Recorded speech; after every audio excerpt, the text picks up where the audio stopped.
لیکن جیسے ہی ہم نے قرآن کا مطالعہ کرنا شروع کیا ہے یا حدیث رسول صلی اللہ علیہ وسلم کو پڑھنا شروع کیا ہے تو تب پتہ چلا ہے کہ یہ تو ساری کہانیاں ہی ہیں جو ہمیں سنائی جا رہی ہیں۔ لیکن یہ جو واقعہ ہے کہ وہ زندہ کرتے تھے، اس پر اب جو ہے مولانا اشرف علی تھانوی صاحب جو ہیں دیوبند کے بہت بڑے عالم گزرے ہیں، وہ بھی اس کی جو ہے تائید کرتے ہیں اور کہتے ہیں کہ یہ بالکل صحیح ہے۔ تو انہوں نے اپنی کتاب جو ہے مولانا اشرف علی تھانوی صاحب نے الامداد المشتاق جو ہے اس میں اس کو ذکر کیا اور صفحہ نمبر ہے 71، اس میں انہوں نے ان کو ذکر کیا ہے۔ تو یہ یاد رکھیں کہ زندہ کرنے والی ذات صرف اللہ تعالیٰ ہی ہے، لیکن کچھ لوگ اس پر استدلال کرتے ہوئے کہتے ہیں کہ جی دیکھیں حضرت عیسیٰ علیہ السلام کو اللہ تعالیٰ نے تو یہ معجزہ دیا ہوتا ہے، بے شک اس میں کوئی شک نہیں، یہ معجزہ ہم بھی اس لیے مانتے ہیں کیونکہ اس میں قرآن میں اس کا ذکر آ گیا ہے اور حدیث رسول اللہ صلی اللہ علیہ وسلم سے ثابت ہے۔ تو یعنی کہ اللہ نے خود فرما دی کہ ہاں یہ معجزہ میں نے عطا کیا ہوا تھا، کہ عبد القادر جیلانی کو اللہ تعالیٰ نے عطا کیا ہوا تھا، یہ کیسے استدلال کریں گے ہم؟ اگر ایسے کہنا شروع ہو جائیں گے تو پھر کبھی کوئی عورت یہ کہنا شروع ہو جائے گی جی یہ جو بچہ میرے گھر میں پیدا ہوا ہے یہ بن باپ کے پیدا ہوئے جیسے عیسیٰ علیہ السلام پیدا ہوئے، تو کیا ہم مان لیں گے؟ نہیں، ایسا کبھی نہیں ہوگا۔ پھر اللہ تعالیٰ نے یہ بھی حکم دیا کہ اب ایسا کبھی نہیں ہوگا۔ تو آپ نے یہ یاد رکھیں کہ جو معجزہ اللہ تعالیٰ کسی انبیاء اور نبیوں کو دیتا ہے، رسولوں کو دیتا ہے، تو اس کا اختیار کلی اللہ کے پاس ہی ہوتا ہے۔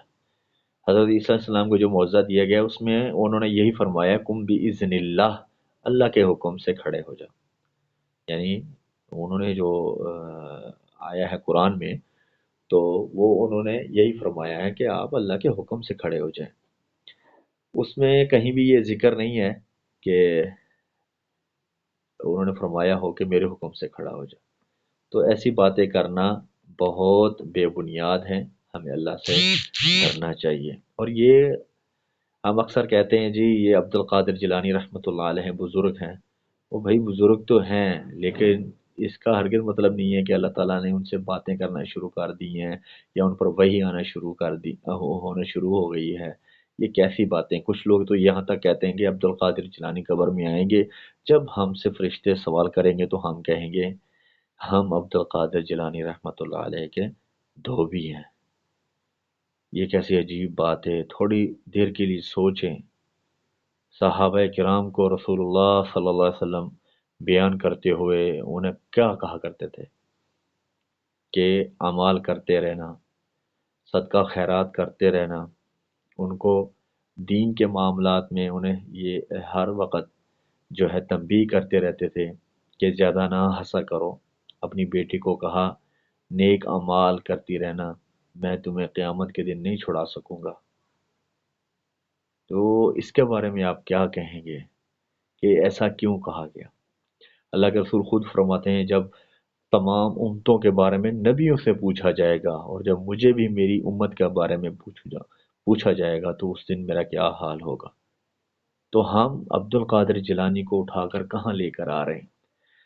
ان باتوں پر غور کیجئے، خدا را اپنے جو ہے اصلاح کیجئے، اپنے آپ کو بچائیے۔ انشاءاللہ آج غوث پاک کے در پر جا کر جھولی بھر کے آنا ہے، انشاءاللہ ان سے عرض کرنا ہے، کیونکہ ان کے مرید ہے نا کہ میری لاج رکھ لو یا غوث، میں مرید ہوں تمہارا انشاءاللہ۔ مشرکو جن کو تم اللہ کے سوا پکارتے ہو تمہاری طرح کے بندے ہی ہیں، اچھا تم ان کو پکارو، اگر سچے ہو تو چاہیے کہ وہ تم کو جواب بھی دے۔ غوث پاک تیرے ہاتھ میں ہاتھ میں نے دیا ہے، تیرے ہاتھ ہے لاج یا غوث اعظم۔ غوث پاک میں ساری زندگی پڑھتا رہا، یا اللہ بروز قیامت غوث پاک کے غلاموں میں اٹھانا۔ یا غوث اعظم آج آپ کے عرس کی رات ہے، آپ کے مرید آپ کے فقیر دور سے آئے ہیں۔ کیا وہ ایسوں کو شریک بناتے ہیں جو کچھ بھی پیدا نہیں کر سکتے اور خود پیدا کیے جاتے ہیں، اور نہ ان کی مدد کی طاقت رکھتے ہیں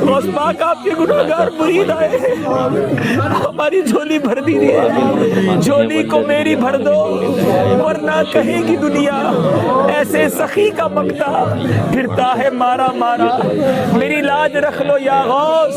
اے پیغمبر صلی اللہ علیہ وآلہ وسلم، کہہ دو کہ جن کو تم پوجتے ہو ان کو میں نہیں پوجتا، اور میں پھر کہتا ہوں کہ جن کی تم پرستش کرتے ہو ان کی میں پرستش کرنے والا نہیں ہوں۔ تمہارے لیے تمہارا رستہ، میرے لیے میرا رستہ۔ میں مرید ہوں تمہارا، میں مرید ہوں تمہارا۔ غوث پاک آپ نے اپنے در پر آنے والوں کو سب کو نوازا، یہ دور دور سے آپ کے فقیر، آپ کے مرید، آپ سے محبت کرنے والے آئے ہیں۔ آج آپ کے عرس کی رات ہے، کسی خالی نہ لوٹائیے۔ بھلا کون بے قرار کی التجا قبول کرتا ہے جب وہ اس سے دعا کرتا ہے، اور کون اس کی تکلیف کو دور کرتا ہے، اور کون تم کو زمین میں اگلوں کا جانشین بناتا ہے؟ یہ سب کچھ اللہ کرتا ہے، تو کیا اللہ کے ساتھ کوئی اور معبود بھی ہے؟ ہرگز نہیں، مگر تم بہت کم غور کرتے ہو۔ سب کی جھولیاں بھر دیجیے، ماں ماں محتاج تو حاجت روا، ماں ماں محتاج تو حاجت روا، المدد یا غوث اعظم سیدہ۔ اور نہ ان کی مدد کی طاقت رکھتے ہیں اور نہ اپنی ہی مدد کر سکتے ہیں۔ مشکلات بے عدد دارے ماں، المدد یا غوث اعظم پیر ماں، امداد کن از بند غم آزاد کن، در دین و دنیا شاد کن یا غوث اعظم دستگی۔ ان سے پوچھو کہ آسمانوں اور زمین کا پروردگار کون ہے؟ تم ہی کہہ دو کہ اللہ۔ ان سے کہو کہ کیا تم نے اللہ کو چھوڑ کر ایسے لوگوں کو کارساز بنایا ہے جو خود اپنے نفع و نقصان کا بھی اختیار نہیں رکھتے؟ کہو کیا اندھا اور آنکھوں والا برابر ہیں، یا اندھیرا اور اجالا برابر ہو سکتا ہے؟ بھلا ان لوگوں نے جن کو اللہ کا شریک مقرر کیا ہے، کیا انہوں نے اللہ کسی مخلوقات پیدا کی ہے جس کے سبب ان کے لیے مخلوقات مشتبہ ہو گئی ہے؟ کہہ دو کہ اللہ ہی ہر چیز کا پیدا کرنے والا ہے، اور وہ یکتا ہے، بڑا زبردست۔ یا شبیر یا شبر یا عثمان یا حیدر، دفع شرک خیراور یا شبیر یا شبر، یا سید شاہ سلطان شیخ عبد القادر جیلانی۔ مشرکو، جن کو تم اللہ کے سوا پکارتے ہو تمہاری طرح کے بندے ہی ہیں، اچھا تم ان کو پکارو، اگر سچے ہو تو چاہیے کہ وہ تم کو جواب بھی دے۔ تم نے ان چیزوں کو دیکھا ہے جن کو تم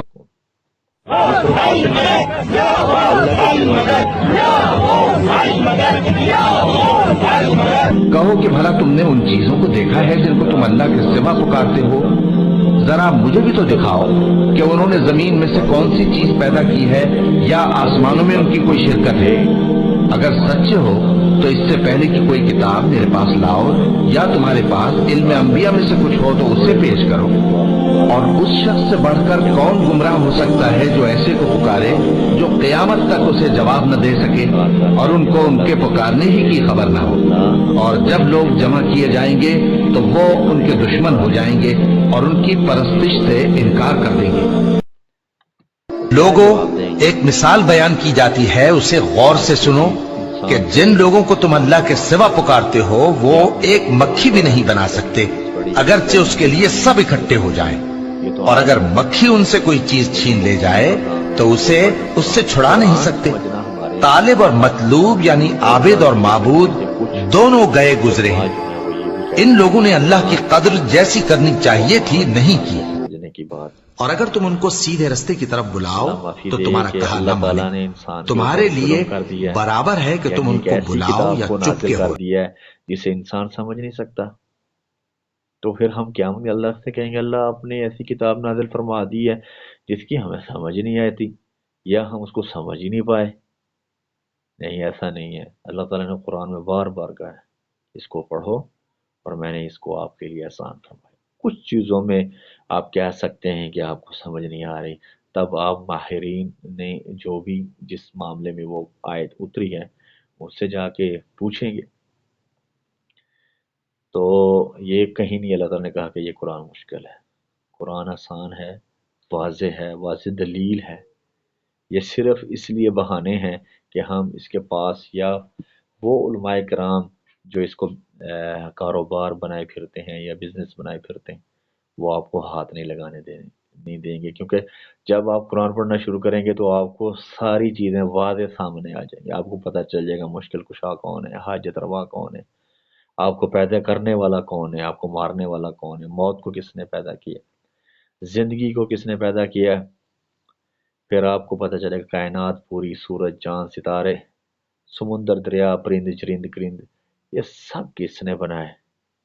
اللہ تعالیٰ نے۔ اس کا خالق صرف ایک اللہ تعالیٰ ہے، اور ہم سب مخلوق ہیں اسی کی، اور ہم اس کی ہی عبادت کریں گے۔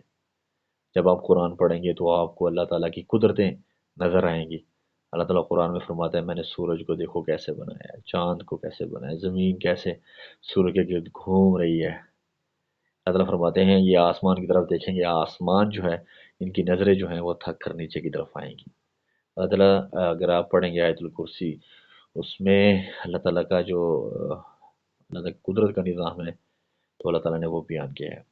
یعنی اللہ تعالیٰ فرماتے ہیں میرے سوا کوئی معبود نہیں ہے، میں سدا زندہ ہوں، اور پوری کائنات کو میں نے سنبھالے ہوئے ہے، اور جو کچھ آسمانوں میں ہے اور جو کچھ زمین میں ہے سب میرا ہے۔ اور کون ہے جو میری اجازت کے بغیر تم میں سے کوئی میرے سامنے سفارش کر سکے، سوائے اس کے جسے میں اجازت دوں، اور میں تمہارے تمام لوگوں کے اگلے پچھلے تمام حالات کو خوب جانتا ہوں۔ اور اللہ تعالیٰ فرماتے ہیں آپ میرے علم کی بات اپنے علم میں نہیں لا سکتے سوائے اس بات کے جسے میں خود چاہوں۔ اللہ تعالیٰ فرماتے ہیں تمام آسمانوں اور زمین کو میری کرسی نے گھیرا ہوا ہے، اور میں عالی مقام اور صاحب عظمت والا ہوں، اور مجھے ذرا بھی بوجھ نہیں ہوتا ان دونوں کی نگہبانی کرتے ہوئے، اور نہ مجھے اونگ آتی ہے نہ نیند آتی ہے۔ تو اللہ تعالیٰ نے اس پوری آیت الکرسی میں یہ ساری چیزیں بیان فرما دی ہیں۔ اس کے علاوہ ہم دوسروں کو خدا بناتے پھرتے ہیں، مشکل کشا بناتے پھرتے ہیں، تو یہ یاد رکھیں عبد القادر جیلانی رحمۃ اللہ علیہ بہت بعد میں آئے ہیں، اس سے پہلے کئی صحابہ کرام ہیں، خلفائے راشدین ہیں، کبھی ہم نے ان کو مشکل کشا کہا ہے؟ اگر وہ مشکل کشا نہیں ہے تو پھر یہ بھی نہیں ہے۔ میں ہرگز یہ نہیں کہہ رہا کہ آپ ان کو بھی مشکل کشا بنائیں، وہ بھی ایک اللہ تعالیٰ کے بنائے ہوئے بندے تھے، انسان تھے، لیکن وہ نیک تھے، اللہ کے رسول کا زمانہ پایا، ان کی زیارتیں کی ہیں ایمان کی حالت میں، اور ان کے ساتھ جنگیں کی ہیں، غزوہ میں شرکت فرمائی ہے۔ یہ جتنے بھی صحابہ کرام ہیں ان کو ایسے نہیں جنتیں ملیں گی، انہوں نے بہت مشقتیں اٹھائی ہیں، ہماری طرح کے تو نہیں تھے وہ۔ یہ کتنی بڑی سعادت ہے کہ رسول اللہ صلی اللہ علیہ وسلم کی زیارت کرنا، پھر ان کے ساتھ نماز پڑھنا، پھر ان کے ساتھ جہاد کرنا، ہر وقت ان کے ساتھ رہنا، ان کی باتیں سننا، ان پر عمل کرنا، اللہ کے رسول کا کھانا پینا بچھونا سب دیکھنا، یہ چھوٹی سعادت کی بات ہے، میں اس کو بہت بڑی سعادت کی بات سمجھتا ہوں، لیکن وہ بھی مشکل کشا نہیں ہے، تو آپ کس بندے کو لے کر بیٹھ گئے ہیں کہ یہ مشکل کشا ہے؟ یہ بار بار یاد رکھیں ہم سب مخلوق ہیں اور اللہ خالق ہے، اللہ سدا زندہ ہے، ہمیشہ سے ہے اور ہمیشہ رہے گا۔ جب بگ بینگ نہیں ہوا تھا، یعنی کائناتی دھماکہ نہیں ہوا تھا، تو اللہ زندہ تھا، تو جب کائنات ختم ہو جائے گی پھر بھی اللہ ہوگا۔ تو یہ یاد رکھیں عبد القادر جیلانی کا باپ بھی ہے اور بیٹا بھی، اور ماں بھی ہے، اولاد بھی ہے اس کی، وہ کسی کی اولاد بھی ہے۔ عبد القادر جیلانی رحمۃ اللہ ماں کے پیٹ میں پیدا ہوا ہے، وہاں رہا ہے، پھر ماں کے پیٹ سے باہر آیا، پھر اس نے زندگی گزاری، بچپن گزارا، تو وہ ایک انسان ہی تھا، کمزور تھا، لیکن جو ان کو ہم مقام دے رہے ہیں خدا رہا یہ مقام ان کا نہیں ہے، یہ آپ ان کی شان میں غلو کرتے ہوئے شرک کی طرف جا رہے ہیں، اپنا عقیدہ خراب کر رہے ہیں، آپ گناہ گار ہوتے جا رہے ہیں۔ ہم آپ کو اس طرح کی دعوت دیتے رہیں گے کہ آپ اصلاح کریں اپنے آپ کی، اور ایک تنہا اللہ کی عبادت کریں، اور فرمان رسول صلی اللہ علیہ وسلم کے بتائے ہوئے طریقے پر چلیں۔ اللہ سے دعا ہے کہ جو کچھ بھی بیان کیا ہے یا جو کچھ بھی آپ کے سامنے پیش کیا ہے، یہ پیغام اللہ تعالی ہم دونوں کو، یعنی سننے والوں کو اور کہنے والوں کو، دونوں کو عمل کرنے کی توفیق عطا فرمائے۔ اور ہم سے انسان ہونے کے ناطے غلطیاں ہو جاتی ہیں، تو ہم اللہ سے دعا گو ہیں کہ اللہ تعالی ہماری غلطیوں کو معاف فرمائے۔ میں بھی انسان ہوں، آپ بھی انسان ہیں، ہم سب اللہ کے بندے ہیں، تو ہمیں جتنا بھی ہو سکے اللہ سے معافی مانگنی چاہیے اور اللہ سے ہی التجا کرنی چاہیے۔ اللہ تعالی ہمیں اپنے دین پر قائم و دائم رکھے۔ جزاکم اللہ خیر۔